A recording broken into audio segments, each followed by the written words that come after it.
This is one of the most underestimated manifestation tools out there. It's so simple, it's so good for the soul, and it makes a massive difference to the results that you will attract into your life when you practice this. When I first heard my mentor Garen Jones share this technique with me, I almost didn't really take it seriously because I was so in the darkness, I think, of doing things the hard way. The programming was so entrenched in me that I had to suffer and sacrifice to get to my desires and my desired destination that I was skeptical.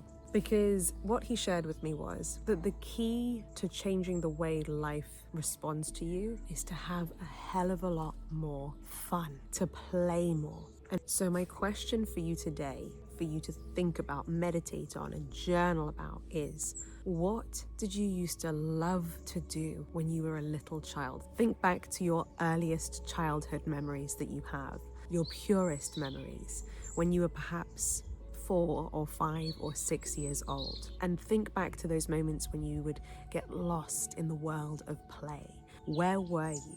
What were you doing? What activities could you just happily do all day long? What things would excite you when you would wake up? What would be your best days, your favorite moments? And jot down these core memories for you of simple things that brought you the most joy. Now, in our broken society, when we are adults, we almost feel like there is a belief that doing things we used to love to do as a child is a waste of time because it's childish or immature, right? Or things that only children should do. We've had to grow up, right? And being a grown-up is not about having all of that fun. And then this was the negative limiting belief that I was causing me to resist the advice that my mentor was giving me to lean more into play and fun. And he was literally claiming that that led to him transforming his life from living in his car, homeless essentially, and hundreds of thousands of dollars worth of debt, to totally transforming his health,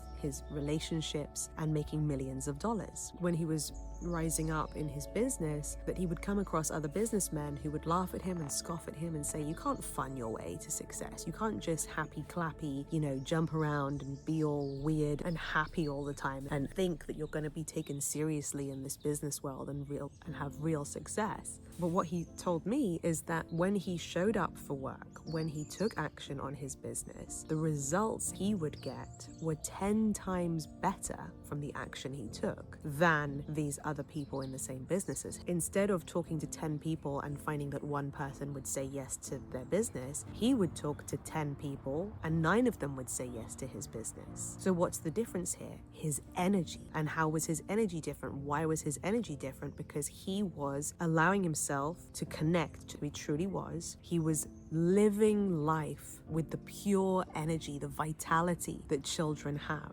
This isn't about speaking like a baby. This isn't about being immature. This is about prioritizing feeling good and having fun and doing things that make your soul happy as much as you did when you were 4 or 5 or 6. Now, some of you might be thinking, oh, Lucie, that's easy for you to say. That's easy for him to say maybe. But what about if you've got responsibilities and you've got bills to pay and you've got a job that you hate, but you need to be in that job to pay the bills? I challenge that. I challenge that is a limiting belief that is trying to keep you stuck in the system, the mindset system, that it has to be hard, that it has to be a struggle, that you have to have that feeling.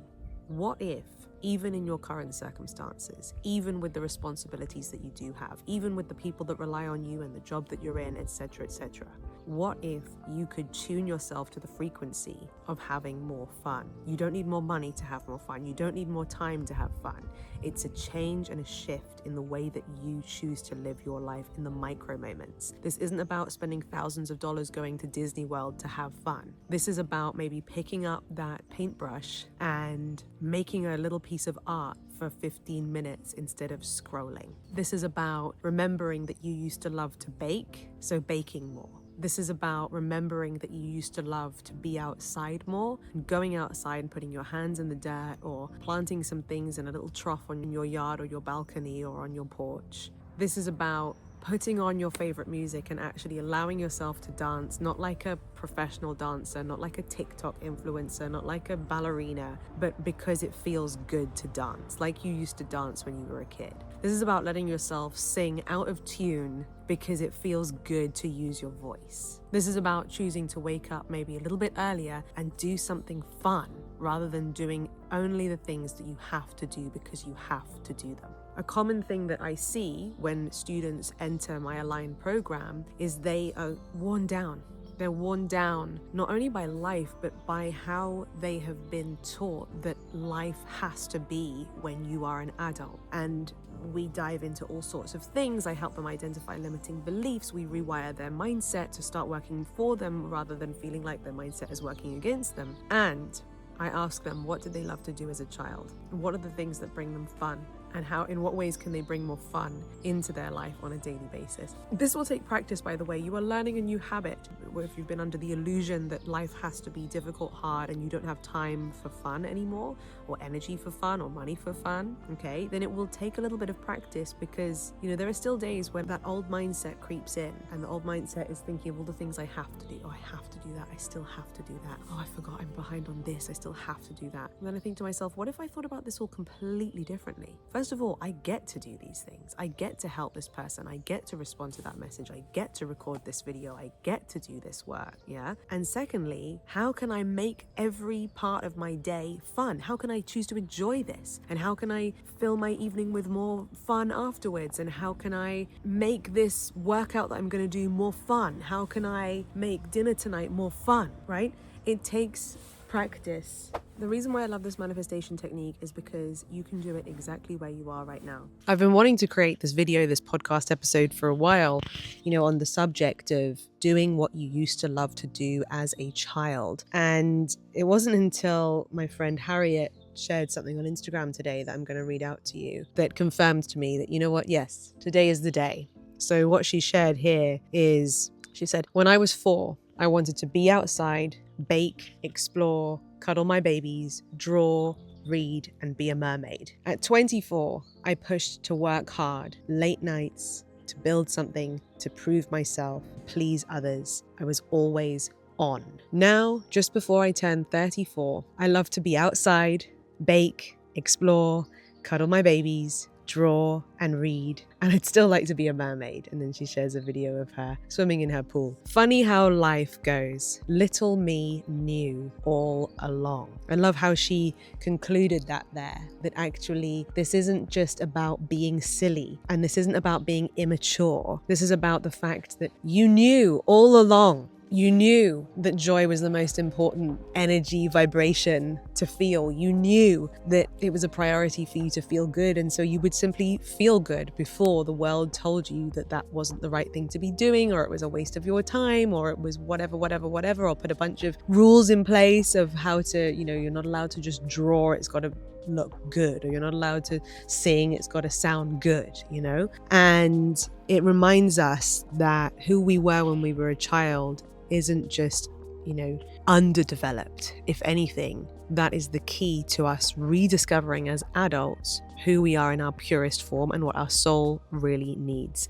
So if you've been feeling worn out, burnt out, doing what you used to love to do as a child is actually the key to you pouring into your cup, to feeling re-energized and reconnected once again, to reconnecting to the magic of life, to reconnecting to the magic of you. And the wonderful bonus on top of all of that, as if that wasn't enough, is that this is also the key to shifting yourself onto a frequency where things can work 10 times better for you, 10 times more easily for you, because you are in alignment. If you'd like to dive deeper in this transformative work, I'd love to invite you to join us inside of Align. It's my signature manifestation community where we help you to come back to you. We help you to take care of your mindset and your energy, which are the two things that make the biggest difference to what you are attracting into your reality. I'll put the link down below if you want to take a look, and you can sign up to the wait list to be the first to know when the doors reopen. If you're watching this on YouTube, make sure to give it a big thumbs up. And if you haven't done so already, make sure to hit the subscribe button and ring my bell so that you never miss another video. And if you're listening with us on podcast, thank you for being here. Make sure to leave a 5-star review, give us a follow, and I will speak to you in the next episode. Thanks again, and until next time, bye.